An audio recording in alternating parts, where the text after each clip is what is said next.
Hello and welcome to today's little tutorial. Today I'm going to show you how to create a banner yourself. These can be promotion banners or these can be new enroller banners. So whenever a new enroller or new member subscribes or enrolls into the company or into the organization, we always create a banner to welcome them into our team chats or in our group chats. Um, and it's essential that you know how to create these chats and also know how to pass this information through to the people who want to invite people into this organization. So use this tutorial yourself, give out this tutorial to the people who need it, and now let's begin on making some banners. Okay, so now I'm going to share my screen with you guys. First of all, what you want to do is you want to save all the templates we have given out on your computer, on your laptop, on your computer at home, doesn't matter.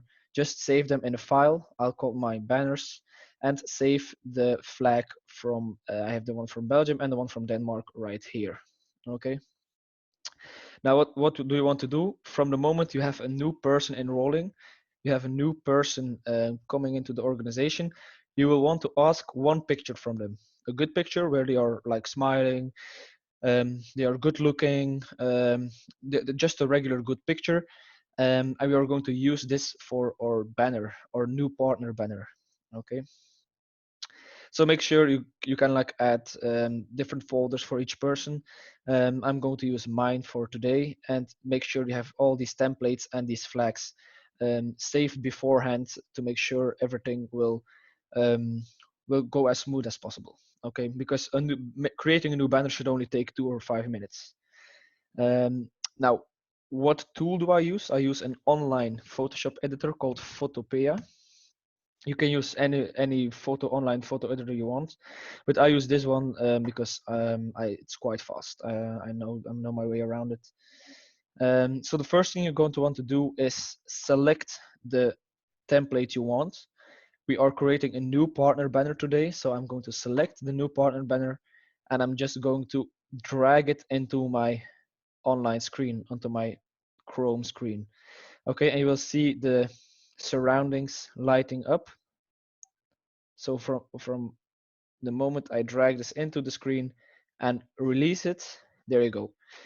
You have the perfect template. Why do I do it like this? It's just because the screen automatically changes its size to the size of the picture. Okay, so your working area automatically changes to the correct size. So you don't have to change any sizes afterwards, and this is the most easy way, just for your own convenience. Okay, so now we have this background over here. What I'm going to do is I'm going to select something first. I'm going to select something, and when I want to select something, I pick this, or I choose this little tool over here. It's a little square or a little rectangle with dotted lines, and when I select it, I can start selecting things on the screen. Okay, now notice that this selection area will remain over here as long as I do not do anything. From the moment I click one time, the deselecting happens, or the deselecting occurs. Okay, so right now I'm going to select from the upper left corner to the bottom right corner, and from the moment this rectangle or the square has been selected, I just press delete, and that's it. Now you do notice that the selection area that I picked is still over here. So I just click my left mouse button one time and it's deselected, and I can move on. Okay. Now, sometimes you will get an error, like we cannot delete this area because your object has to be rasterized first. Then what do? You just click OK. You click away the error message. You go over here to your backgrounds. You right click on this name and you will get a pop-up. Okay. In this pop-up, you see this option over here. It's called rasterize. You just click it and then it will say your object has been rasterized. And then you can again choose the select tool, select the rectangle over here and just press delete. When you're done deleting, click the left mouse button one time to deselect.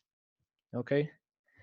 Now we are going to make ourselves a pro very good Photoshopper by just selecting the picture we want to use, again dragging it into this working station.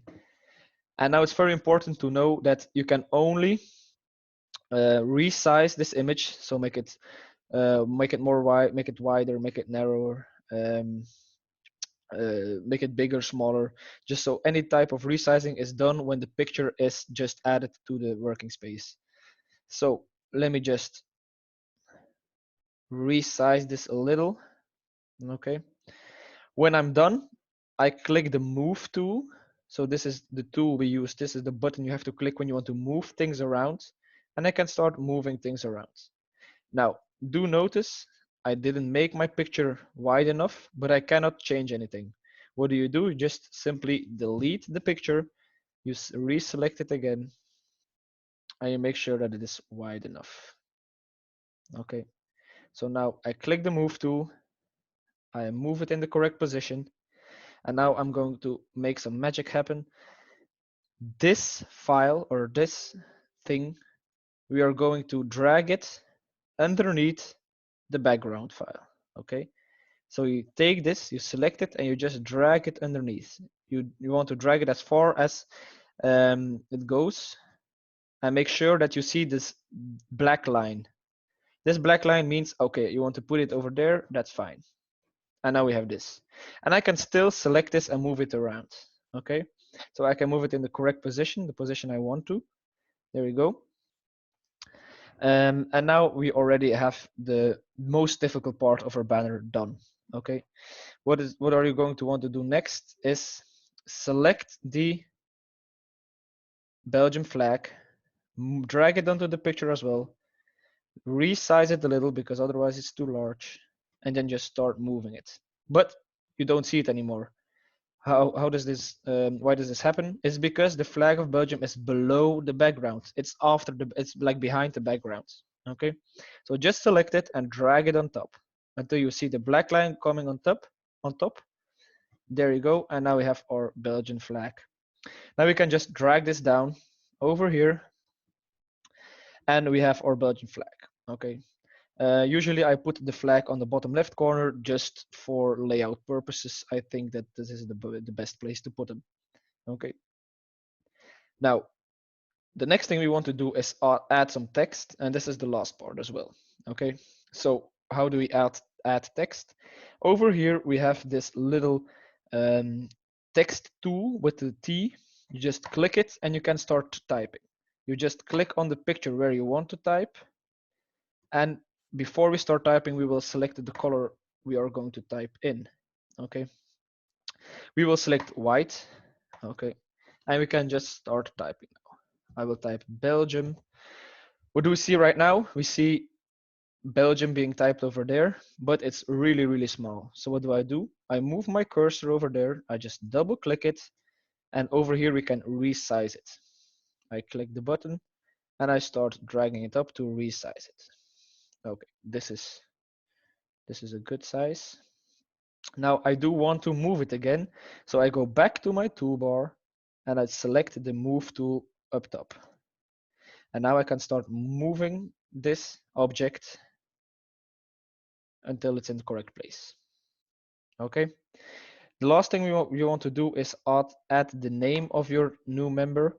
Just again, select the text tool over here, click it on the banner and start typing.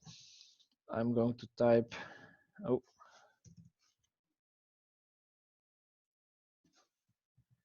Noah Debare. There you go. This is my name. And then you can again double click it and start scaling it. Okay. This is quite nice. Okay. Now after we're done, we can again decide to move the name by selecting the move tool up top over here, and you can drag it around on top of the picture. Okay. Just put it in the center of the box. And there you go, you have just created your own partner banner. Um, Now, how do we save this and send it out into the group chats? You can just click File over here and then Export as. Now you have the choice between different options, but I always pick the PNG or JPG. So the JPEG or the PNG file, okay? Now let's select the PNG and then we see this, okay? This is the part where you can start scrolling around and start looking for maybe mistakes you made. You can just like recheck your work. Now, sometimes the quality will be set at 70%. Just drag the button up top till you have 100% quality, okay? And then you just click the save button. Okay, there we go. Now, what do we see over here? It is trying to save it as a text file, okay? We are going to change this. So you select the place you want to save your banner and you just type, for instance, Noah banner. And then instead of the txt file or the txt extension, we're going to type .jpeg, so .gjpg or .png. You can choose whatever. They are both photo formats. You can just type PNG, for example, and click the save button. Okay, so now your new banner is saved and you can start sending it out to the teams, to the group chats, and to everyone you want to send it out to. Okay, and now you just have created your own partner banner, and you can actually do the same for the first ranks. You have the star rank, you have the consultant rank, etc., etc. These are just the same principles over and over and over again. Okay. Now, for instance, if you do have any questions, if you do have any problems creating this, or you get errors I did not mention, you can always send me or Daan Schaapdrijver a text message or ask it in the group chats, and we will answer your questions as fast as possible. And this has been it. This was a very short tutorial on how to create banners for your team members, for your new members. I hope you enjoyed it and use them very wisely. Also, use this video to train yourself how to create these banners and give them out to the people who want to build in your organization as well. Okay, thank you very much for listening. I hope you have learned a lot today, and I will talk to you very soon. Bye bye.